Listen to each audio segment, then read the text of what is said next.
রাতের বেলা সে মোবাইল দেখতেছে, মোবাইলের মধ্যে সে একটু খারাপ দৃশ্য দেখাচ্ছিল।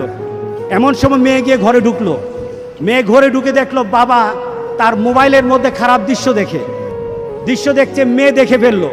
মেয়ে তখন বাবাকে বলল, একটা শব্দ বলেছে, লজ্জা করে না বাবা? মেয়েটা ঘরে চলে গেল। সেই বাবা যন্ত্রণায় ভুগতে আরম্ভ করলো, আরে আমার মেয়ে দেখে ফেললো, আমার মেয়ে কি কথাটা বলেছে, লজ্জা করে না বাবা? সে লোকটা অফিসে চলে গেল, অফিস করতেছে, কিন্তু আর ভালো লাগে না।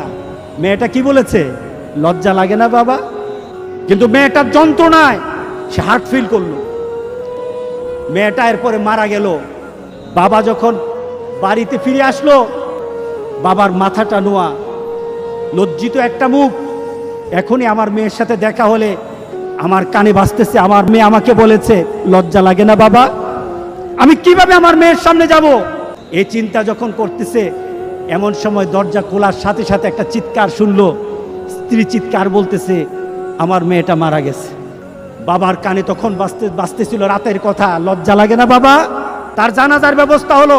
মেয়েটাকে যখন কবরের মধ্যে দাফন করে দেয়, কবরের মধ্যে রাখা অবস্থায় বাবা চিৎকার করার কথা ছিল, বাবা চিৎকার করে নাই, বাবা হেসে দিয়েছে। তাকে জিজ্ঞাসা করলো, তুমি হাসছো কেন? আমার মেয়েটা চলে গেছে, আমার কলিজার টুকরাটা চলে গেছে, কিন্তু আমার জীবনের মধ্যে একটা আঘাত দিয়ে পরিবর্তন করে গেছে। যেই নীতিতে আমি আমার চরিত্রকে নষ্ট করছি, আমার ঈমানকে নষ্ট করে দিতেছি, আমার মেয়েটা হারিয়ে ফেলেছি, কিন্তু আমি আমার আখিরাতকে বুঝে ফেলেছি।